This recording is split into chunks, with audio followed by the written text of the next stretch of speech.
आजिर ए video रे आमे खाद्य श्रृंखल और खाद्य जाली विषय आलोचना करबा। एहाको भल भाबरे बुझिया पई मो सहित किछि दिन पूर्वे घटिथिबा गोटे घटना को मु एठारे उदाहरण स्वरूप देखाउछि। मु मो परिवार सदस्यंग पई फ्राइड राइस बनेयाको चाहुथिली। मु यार रेसिपी को देखिली बा पाक प्रणाली को देखिली। सेथिरे बहुत गुडाए सोपान सबु थिला, किंतु गुडाए सोपान बुझा पडु नथिला। सेमाने परिवार चोपा छड़िया पूर्वर खाद्य को रांधिबा को मते कहूथिले। एथिरे मु कंफ्यूजन हेली। तापरे बुझिली एही रेसिपीर धारा एटा क्रम अनुसार ना, किंतु रोषेई रे सोपान अनुसार बा क्रम अनुसार जदि आमे रोषेई करिबा शेषरे हमकु गोटे भलो डिशटे बा भलो आइटमटे मिलिबो। किंतु प्रकृति एही सब को क्रम अनुसार करिथाय। काहेकि ना कारण जीवंत प्राणी मानक मध्यरे संतुलन बजाय रखिबा। तेबे एही क्रम कौन एहाकु बुझिया पई आमको टिके पछकु फेरियाकु पड़िबो।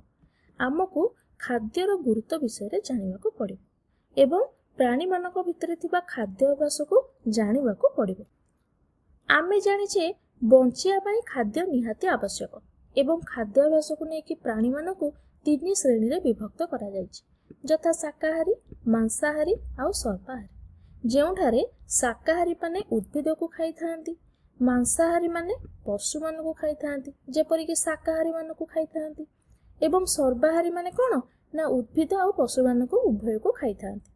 तेबे उद्भिद मान को कथा कौन? उद्भिद कौन खाई थाए? एमाने खाद्य पाई काहा उपरे निर्भरशील नुहंती। एमाने सूर्यालोकरु शक्ति आहरण करथांती एवं सेही शक्ति को नेकी निज खाद्य को निजे प्रस्तुत करिथांती। तेणु आमे एमानकु उत्पादक बोली कहिथाउ।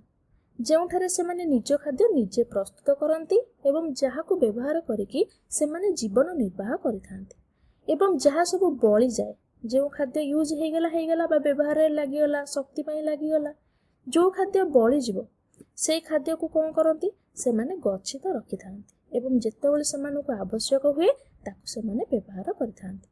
किंतु एही समान कथा को आमे हरिण कथारे कहि परिबा कि? आमे हरिण कहि परिबा निज खाद्य निजे प्रस्तुत करूची बोली? ना, सेमाने निज खाद्य निजे प्रस्तुत करि पारंती नाही। सेमाने खाद्य पाई उद्भिद उपरे निर्भरशील अटती। तेणु हरिण उद्भिद को खाई थाए बा भक्षण करि थाए। ताले हरिण काउ खाए? उद्भिद को खाए। तेणु आमे हरिण को कोन कहि परिबा? भक्षक बोली कहि परिबा। तेणु जेउ प्राणी निज खाद्य निजे प्रस्तुत करि परिबो सेमानकु उत्पादक कहिबा एवं जे निज खाद्य पाई अन्य उपरे बा अन्य प्राणी और उद्भिद उपरे निर्भर करे बा अन्य मानकु भक्षण करि थाए सेमानकु आमे भक्षक बोली कहिबा। तेबे बाघ कथा कौन? बाघ कौन करे देखिबा। देखो एठी उत्पादक किए भक्षक किए तमे मते कहो। बाघ एठी उत्पादक हेबो ना भक्षक हेबो? मु निश्चित जे तुमे तम उत्तर पाई सारिबणी। बाघ निज खाद्य निजे प्रस्तुत करि पारे नाही। सेमाने अन्य उपरे खाद्य पाई निर्भर करिथांती, जेपरिक हरिण को खाती, ठेकुआ को खाती इत्यादि। तेणु यह भक्षकर एक उदाहरण अटे। एबे चलो आमे संपूर्ण भाव देखिबा। आमे देखिले सूर्यालोक को व्यवहार करिकी उद्भिद माने निज खाद्य निजे प्रस्तुत करती। अन्य पटे हरिण उद्भिद को खाऊची आ बाघ कौन खाऊची ना हरिण को खाऊची। ताले आमे याको एभली भाबरे एथर देखै परिबा कि बाघ हरिण को खाऊची, हरिण घास को खाऊची बा उद्भिद को खाऊची। ताले एही क्षेत्र रे कोन होउची ना हरिण एठी कोन करूची ना उद्भिद को खाऊची। उद्भिद कोन आलोक श्लेषण रे एठी निज खाद्य निजे प्रस्तुत कला, हरिण उद्भिद को खाइला, बाघ हरिण को खाइला। किंतु तुमे यार विपरीत केबे के देखिछो कि? आमे जानछि कोन ना हरिण उद्भिद को खाइ कि निज शक्ति निजे पाउची, बाघ निज शक्तिटा हरण करूची हरिण को खाइ। किंतु यार अपोजिटटा बा विपरीतटा आमे केबे देखिने। घास हरिण को खाइबा किबा हरिण बाघ को खाइबा आमे देखिने केबे। ता माने एहा एक निर्दिष्ट क्रम रे चालुची। एहा प्रकृति द्वारा स्थिरीकृत होईची किए काहाकू खाइबो। ए जेउ क्रमटी तुमे एठारे देखिलो एहाकू खाद्य श्रृंखल बोली कुहा जाय। तेबे खाद्य श्रृंखल काहेकि गुरुत्वपूर्ण अटे? कारण एहा हमकु दर्शाई थाए जे किपरि शक्ति गोटिए जीवरु अन्य जीवकु खाइबा द्वारा स्थानांतरित हेउची एवं किपरि समस्त प्राणी परस्पर उपरे निर्भरशील अटंती। मु एबे कहिली सेमाने परस्पर उपरे निर्भरशील। एहार माने कौन ना आमे पूर्व उदाहरण रे देखिथिले बाघ हरिण को खाऊची, हरिण घास को खाऊची एवं शक्ति पाउची। तेबे जदि सेथिरु गोटिए नथांता तेबे कौन घटी थांता? जदि मु कहिबी मांसाहारी प्राणी बा मांसाहारी नथांते तेबे कौन होई थांता? देखो वर्तमान एहाकु भल भाबरे बुझिया पई एबे आमे टिके पछकु फेरी आसिया बा गोटे उदाहरण को फेरी जा। जदि आमे एक तृणभूमि नेले उदाहरण जोठारे बहुत सारा उद्भिद अछि, बहु संख्यक हरिण से उद्भिद को खाउछंती एवं तांको खाया पय बाघ अछंती। मने कर बाघ न थांते, जदि बाघ न थांते ताहले कोन मांसाहारी न थांते, ताहले सेई क्षेत्र रे कोन हेतांता ना हरिणर संख्या बढ़ी बढ़ी चल थांता। ता सहित हरिण गुडा कोन करथांते ना उद्भिद गुडा को खाई दे थांते, ताहले उद्भिदर संख्या कमी कमी आसी थांता, जहा फल रे सेमानको खाद्य सफिशिएंट मिलंदा नाही।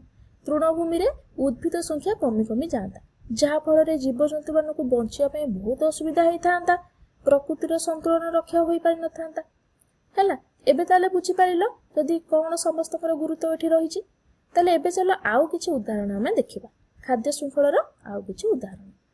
जेपरि कि एठी मु देखैछि अंगूर कोଳି, जहाकू किए खाउछि मांकड़ खाउछि, मांकड़ को किए खाउछि बाघ खाउछि। सेपरि किछि पत्र अछि जहाकू सोंबाळुआ खाउछि, सोंबाळुआ को पक्षी खाउछि, पक्षी की साप खाउछि।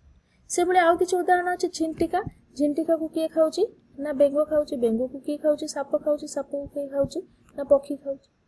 ताले एई पड़ी इए मध्ये गोटे गोटे खाद्य शृंखलर उदाहरण। ताले एठी गोटे कथा मु तुमको कहि रखुछि, एई सब जिनिस बा एई जो खाद्य श्रृंखला आमे देखुचे एहा केवल माने सबु बेले एहा स्थिर नुहे। आमे कहि परियानी कि सबु बेले पक्षीटी से सोंबाळुआ को खाइबो, पक्षी आउ काहा को भी खाइ पारे। मांकड़टी सबु बेले जे खाली अंगूर खाइबो सेमति भी कहि परियानी, मांकड़ आउ किछि भी खाइ पारे। बेंगो झिंटिका को सबले खाइबो सेटा भी कहि परियानी, बेंगो आहुरी कीट बिट खाइ पारे। ताले ए सब कोन हुए ना गोलिया तोलिया हेके रहे, किए काहाकू केतबेले खाइ परिबो। सोंबाळुआ केतबेले पत्र खाइ परिबो, पक्षी भी सोंबाळुआ खाइ परिबो, पक्षी भी झिंटिका को खाइ परिबो, बेंगो झिंटिका को भी खाइ परिबो। तो एई भली आकार रे एमति भी होई पारे।